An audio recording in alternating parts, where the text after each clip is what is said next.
Hey Google, show me a flat earther outstanding in his field.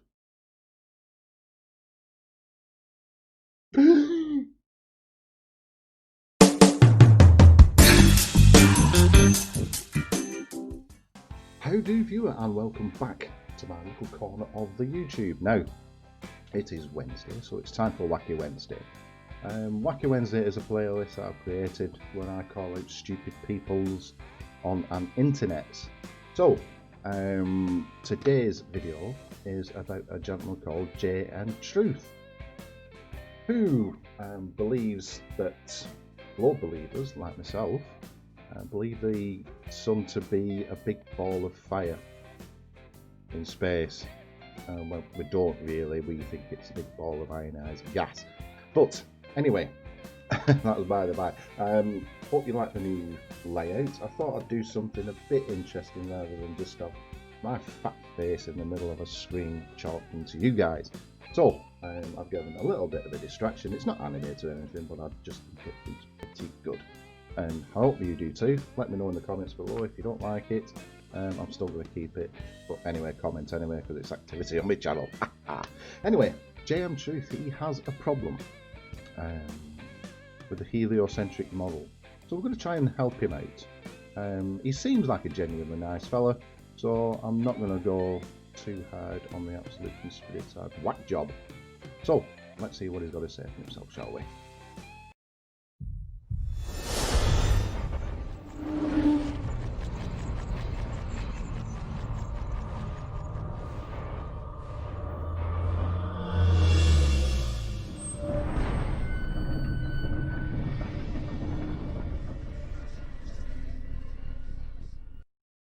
Whoa, impressive opening titles there. Very impressive. Totally original as well, because I've never seen them before. Hello, my friends. Hello. Today, I'm going to share with you a bit of a dilemma that I have. Shouldn't you be speaking to the doctor, or your wife, or an agony uncle, or an agony aunt? This talk is about flat Earth. Oh, for crying out loud. I knew it. And it's in regards to the heliocentric model. I'm going to ask you to use your senses and your observation and your brains to help me solve this problem. You've not said what the problem is yet. You get on with it, man. I was doing some research and ran across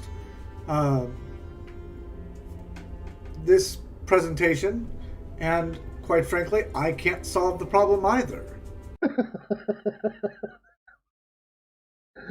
Flat Earth research. So I'm asking for you to help me out. And I will try and help out all I can to the limits of my knowledge. Okay? We are told by NASA. NASA again. Why have you flatweights right got an absolute hate boner for NASA? Why? And the powers that be, that the Earth circles the Sun like so. Well, no, not really. It's a bit more like this. If you get my drift. But I get your drift. I'll edit that out in a minute. Now, the dilemma or problem that I have is that, okay, so this is just a schematic of the solar system. So far, so good. Please continue. Okay, and we'll call this Earth because that's what it is, and it's just a blue marble, no pun intended. You funny little thing. Okay, when we are looking this way at the sun, we are told this is day and this is night, right? Because it's dark on this side of the Earth and it's light on this side of the Earth. You don't say. You understand more about the heliocentric model than you let on. You haven't got a problem. Okay, so on this side of the Earth, and we'll call this springtime. I don't know where this is in the model. It doesn't matter. I'm just going to call this location springtime, okay, for the purpose of this example. Hello, springtime. Hello.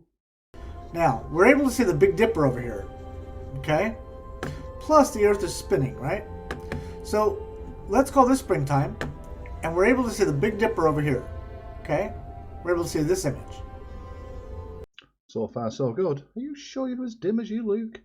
I'm beginning to think not. Okay? And that's looking out this way, okay? So when this Earth is over here, we will call that winter, okay? Interestingly enough, I can still see the Big Dipper, which is supposedly over here. How can I see it through the sun? Did you just say you could see it through the sun? Oh, not only is he outstanding in his field, he's got X-ray bleeding vision.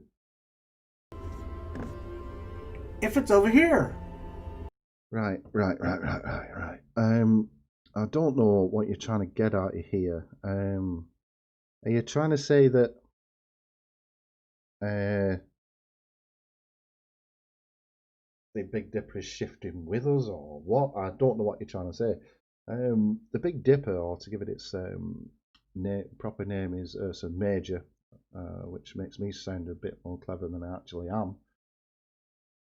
It's quite close to the North Star, Polaris. And if you study Polaris, it appears to go down in winter because of the axial tilt and the orbit of the Earth around the Sun. Because of the axial tilt, it appears to rise and fall throughout the year. I mean, if you did this, you know, if you actually studied this during the year, then you'd actually know this. But you think it's like fixed or whatever.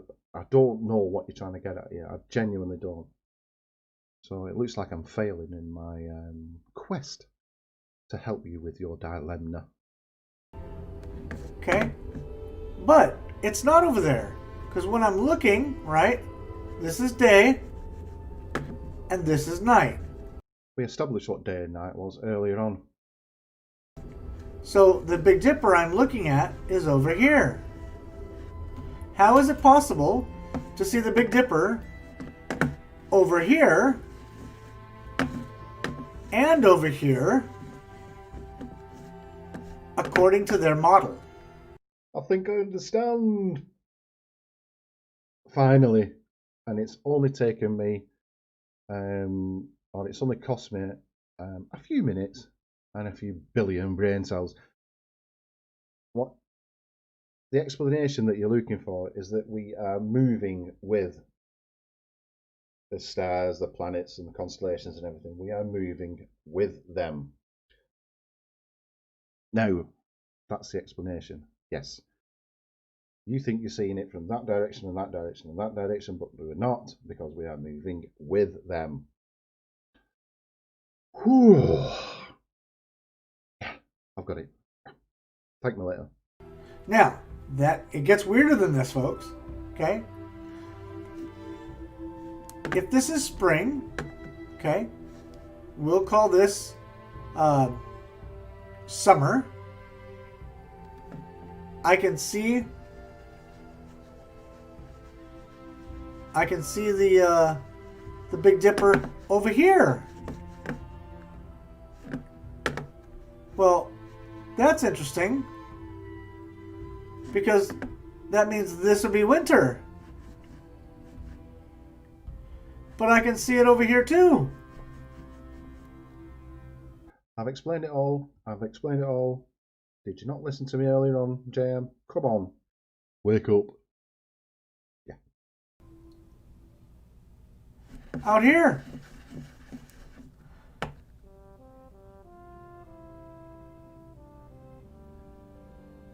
How is this possible? Because of Mr. Dipstick, we are orbiting the center of the universe, all of us together with the stars and everything. I've just said that. You f***ing blancmange. So spring, summer, fall, winter. Right, Mr. Truth.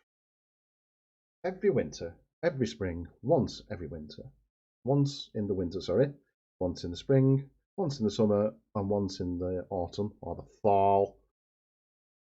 Once, right, you go out at 10 p.m. at the night time and you take a photo of a particular area. Just photograph the area. Don't photograph any constellations, just one area, and see how that changes throughout the year. And I'm sure you will see a change.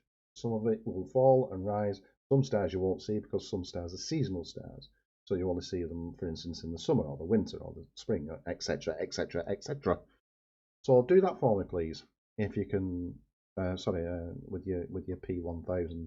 And I'm able to see the Big Dipper looking this way, looking this way, looking this way, and looking this way. What's your problem then? You said you had a dilemma that you couldn't figure out, and you said you needed help with it. That's what we see. Folks, that's not possible.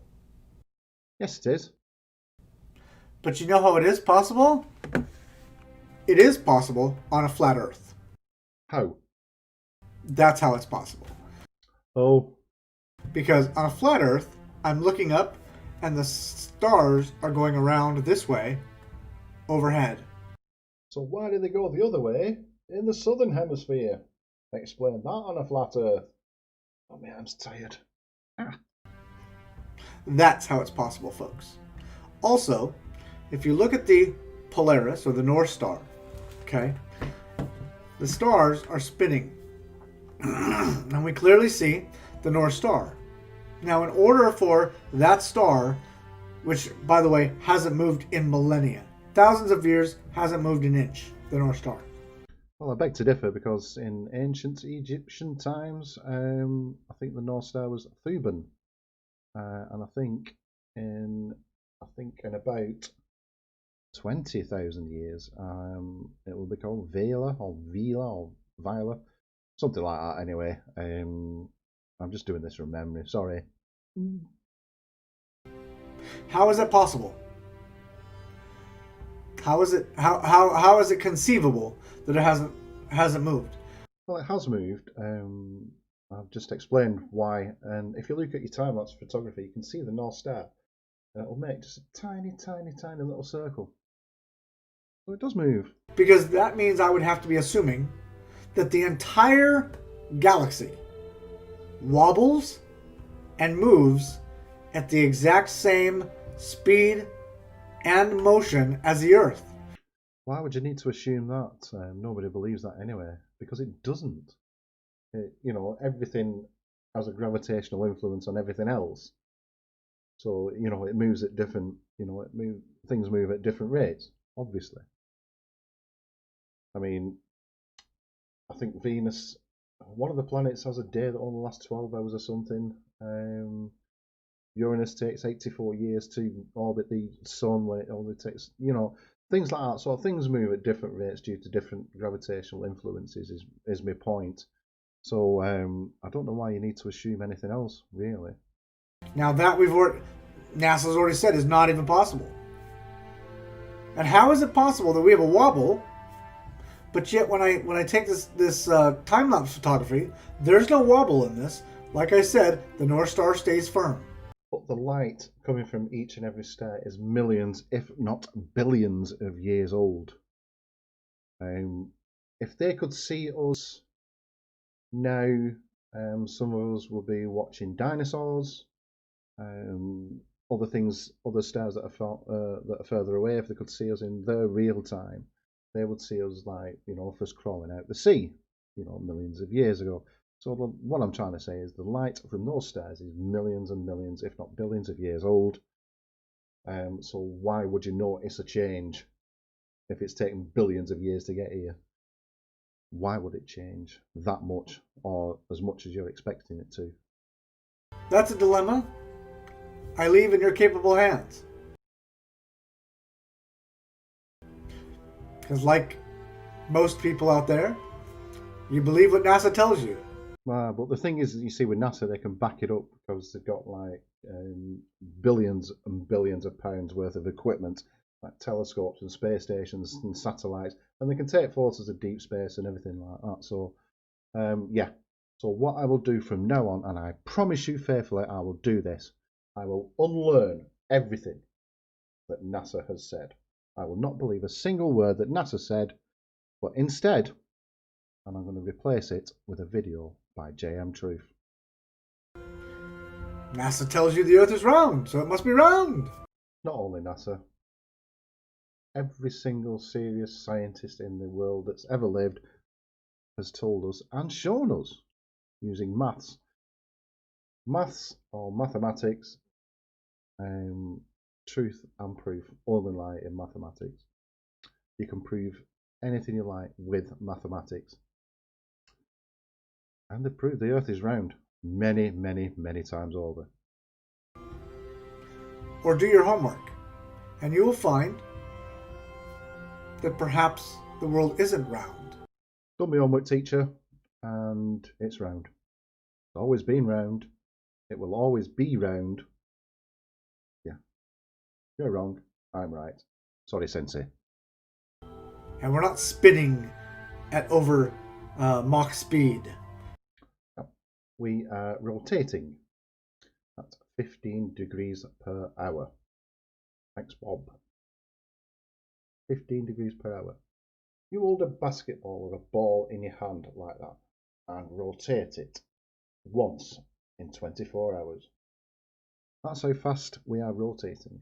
And we're not traveling at almost light speed through the regions of space. I agree with that, actually. We're not traveling at almost light speed. I think it's about 67,000 miles per hour. Or is it 67 million? No, it's 67,000. I'm pretty sure it's 67,000 miles per hour that the Earth is moving through space. Folks, you need to use your heads and wake up.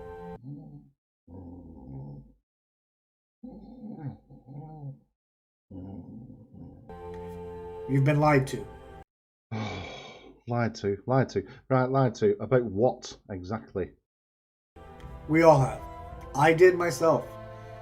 People out there want to say, oh, those flat earthers, man, they're crazy. Something else we can agree on, you blamonge. Folks, I went to the same school you did. No, you didn't. You really didn't. I was taught the same crap you were. I believed the same thing you did. The only difference between you and I is that at some point I went, I've got to start questioning and figuring this out for myself. Now the powers that be would tell you, you don't wear a lab coat, like Joe Rogan says, you don't wear a lab coat, you're not a scientist. Folks, you don't need to wear a lab coat to do scientific experiments. That's completely ridiculous. Because the very first scientists didn't wear lab coats. That whole argument goes right out the window. Joe Rogan's a moron. And I don't mean to call him names, but I don't know how your eyes are open, you see the truth, and then you go back to the lie. That just doesn't make sense to me. But anyway, folks, I ask you to do your own research, do your own investigation. There's a lot of people out there saying all kinds of garbage. Ignore it. The only thing that matters is the truth. And not the truth according to Copernicus and Einstein, who was a thief and stole E equals MC squared. Well, he didn't steal it really, and he didn't claim to be the first person to come up with E equals MC squared either. And you can slag off Copernicus and Einstein all you want. I would rather believe those two people than some random dude off an internet. Okay. And the theory of relativity, which was made to counter the argument for gravity. And if you go back, all of these are lies on top of lies. Anyway, like I said, do your own investigation. I look forward to talking to you next time. Till next time, my friends, shalom. Shalom, which apparently means peace. And peace to you too, brother. Hope you live a long and happy and fruitful life. Right, that's about as much of that blamonge that I can possibly take. Thank you very much for joining me. If you like what I do, please like. If you like anything that I do, please subscribe. You'll get some more content as the weeks and months and the years go by. Please check out other playlists. And for now, bye bye.